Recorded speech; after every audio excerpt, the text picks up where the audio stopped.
গোলামিনা রাজপথ, আবু সাইদ মুগ্ধ, শেষ হয়নি যুদ্ধ। আমরা কি আমাদের হাদি ভাই হত্যার বিচার চাই? আমরা কি হাদি ভাই হত্যার বিচার চাই? এমনই এক শুক্রবারে আজকে থেকে 6 সপ্তাহ আগে আমাদের ভাই শরীফ ওসমান হাদিকে হত্যা করা হয়েছিল। অন্যান্য ধর্মাবলম্বী যারা আছেন আপনাদের সবাইকে অন্তঃস্থল থেকে শুভেচ্ছা। সংগ্রামী ছাত্র জনতা, 2024 সালের অভ্যুত্থানে আমরা এই বাংলাদেশ গড়ার শুধুমাত্র একটা ধাপ অতিক্রম করেছি। আগামীর যে 26-এর নির্বাচন, এই নির্বাচন হচ্ছে আমাদের কাঙ্ক্ষিত বাংলাদেশ গড়ার দ্বিতীয় গুরুত্বপূর্ণ ধাপ। এই নির্বাচন নির্ধারণ করবে আমরা কি 26 থেকে পিছনের দিকে ফিরে যাব, নাকি আবার 26 থেকে অভ্যুত্থানের মতো সামনের দিকে বাংলাদেশ গড়ার লড়াইয়ের দিকে এগিয়ে যাব।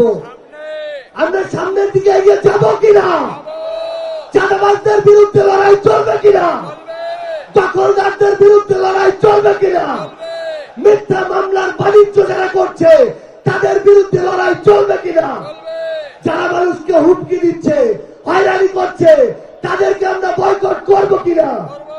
সংগ্রামী ছাত্র জনতা, আমাদের এই লড়াই হচ্ছে আমাদের 24-এর লড়াইকে স্বয়ং সম্পূর্ণ করার লড়াই।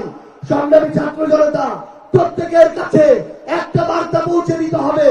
আমাদেরকে ওই মানুষদেরকে বয়কট করতে হবে যারা দিনের বেলা মাদকের বিরুদ্ধে কথা বলে আর রাতের বেলা মাদক ব্যবসার লাভের টাকার ভাগ নেয়। আমাদের ওই মানুষদেরকে রুখে দিতে হবে যে মানুষগুলো দিনের বেলা শিক্ষা প্রতিষ্ঠানের উন্নতির কথা বলে আর রাতের আধারে কোন শিক্ষা প্রতিষ্ঠানে নিজের দলের কোন চাটুকারকে সভাপতি সেক্রেটারি বানিয়ে শিক্ষা প্রতিষ্ঠানকে নষ্ট করবে সেই পরিকল্পনা করে। আমাদেরকে ওই মানুষদেরকে বয়কট করতে হবে যারা দিনের বেলা নির্বাচনের আগের 2 মাস জনদরদী হয়ে উঠে নির্বাচনের পরে 4 বছর 10 মাস হারিকেন ধরাও খুঁজে পাওয়া যায় না। আমাদের ওই মানুষদের বিরুদ্ধে দাঁড়াতে হবে যে মানুষগুলো শ্রমিকের সন্তানকে শ্রমিক বানায়, শ্রমিকের পরবর্তী প্রজন্মকে শ্রমিক বানায়, কিন্তু নিজের সন্তানকে বিদেশে পড়াশোনা করায়।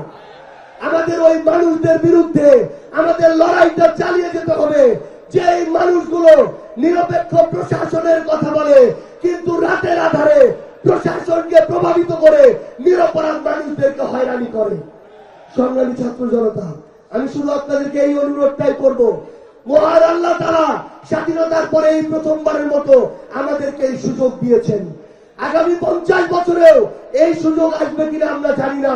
আমরা যেন আমাদের এই আমানতের খেয়ানত না করি। সারা বাংলাদেশের টেকনাফ থেকে তেঁতুলিয়া, রূপসা থেকে পাথুরিয়া 1,47,570 বর্গ কিলোমিটারে শুধু একটাই দড়ি হবে, 10 দলীয় ঐক্যবদ্ধ বাংলাদেশ ইনশাআল্লাহ।